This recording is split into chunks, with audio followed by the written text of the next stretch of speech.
When they found Che Guevara hiding among the bleeding and the dust, one of the shepherds stared at the man who had given his life to defend them. "How could you turn him in?" someone demanded, bewildered.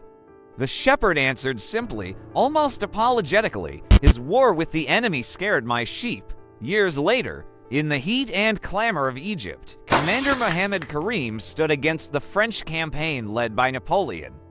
He fought with everything he had, every scar and shout, a testament to a life spent defending home and honor. When they finally captured him, the sentence was death. But Napoleon, looking at the fallen defender, said something strange and unforgettable. "I cannot execute a man who has defended his country with such bravery. I don't want history to say I killed a hero. He offered clemency for a price. 100 gold pieces, a sum to compensate for his lost soldiers."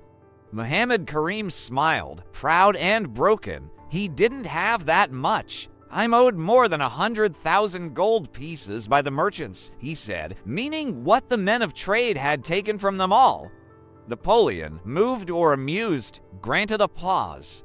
Bound in chains and surrounded by occupying soldiers, Karim went into the market carrying not just iron, but the weight of everyone who had sacrificed for him. He walked with hope for the price, for the mercy, for a community that might finally pay its debts. No one answered. The merchants turned away.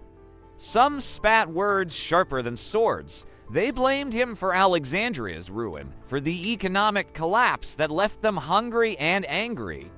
No one reached into their coffer to buy back what had been given freely on the battlefield. Karim returned to Napoleon with a bowed head and a spirit frayed at the edges.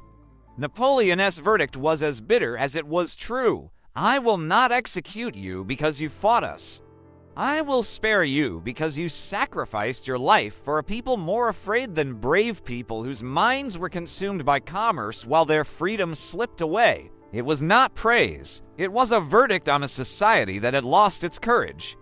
As the reformer Muhammad Rashid Rida later wrote, "A revolutionary who fights for an ignorant society is like a man who sets his own body on fire to light the way for a blind passer by an act of light that burns the giver."